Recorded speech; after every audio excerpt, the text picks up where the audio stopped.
The first two readings that we hear in this Sunday's Mass always give me a lot of joy when they come up in the lectionary cycle because they remind me of my family. The first reading is from Proverbs 31, and it's that part in Proverbs that describes the qualities of a worthy wife. Let me read part of this to you. It says that she obtains wool and flax and works with loving hands. She puts her hands to the distaff and her fingers ply the spindle.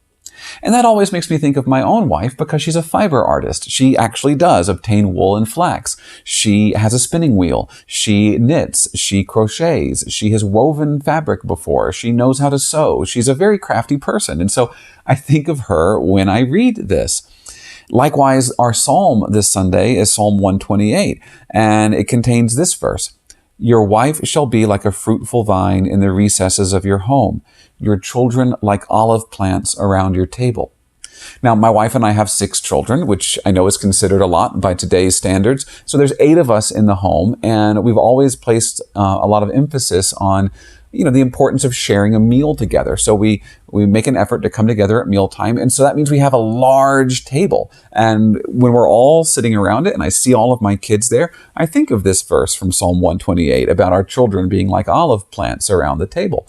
And so these passages, like I say, they remind me of my family, and that brings joy to my heart. But they also remind me that I need to be grateful to God for the many blessings that He's bestowed upon me.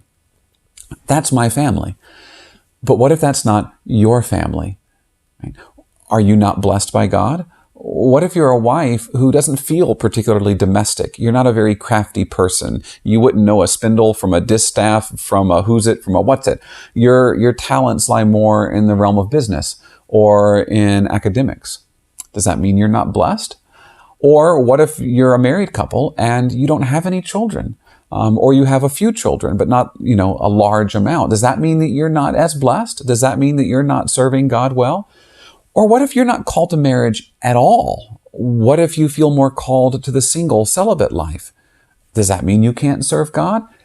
Not at all. And that should be obvious to anyone who thinks about it because, the church values celibacy as well. We even have whole religious congregations that are devoted to living a celibate life together.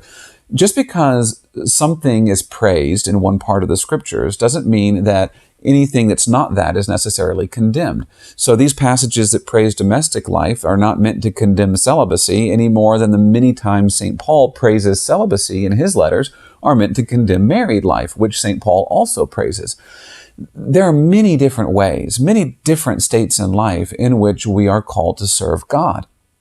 The key is that we're faithful and that we use the gifts and the talents that God has given us for His purposes. You see, go back to these passages. In Proverbs 31, the wife that's being described here is praised not because she knows how to spin wool, but because she serves the Lord. Listen to how this passage ends. Charm is deceptive and beauty fleeting.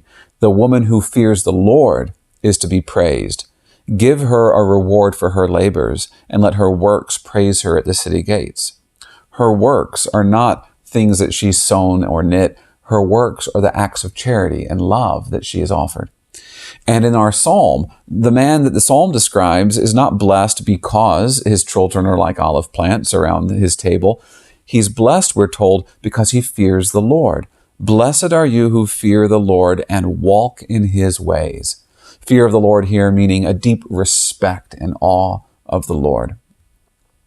You see, our gospel passage this Sunday from Matthew 25 is when Jesus tells the parable of the master who entrusts his servants with different amounts of talents. And he praises those servants who use their talents well to make a profit for the master. And he condemns the servant who doesn't use his talent at all. A talent is a large unit of measurement. It's a coin of extreme value, but it's also where we get our English word talent to mean a natural ability or skill or inclination that we might have, because those are gifts that are entrusted to us by God that God expects us to use for good, for a profit, so that we can return them back to our master. Right? We all have different talents, just like the servants in the parable are given different amounts of talent by the master. You have talents that I lack. I have talents that you lack. Some of our talents are going to be more suited to family life. Some of our talents will be more suited to work out in the world. Some of our talents will be more suited to a contemplative life in the church.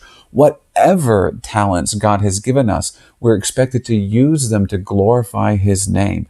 If we do that, if we take the gifts that God has given us and walk in God's ways and return those gifts back to God, having borne fruit for His kingdom, then when we do so on that final day, we will hear the words of our Master say to us, "Come and share in your Master's joy." Praise be Jesus Christ.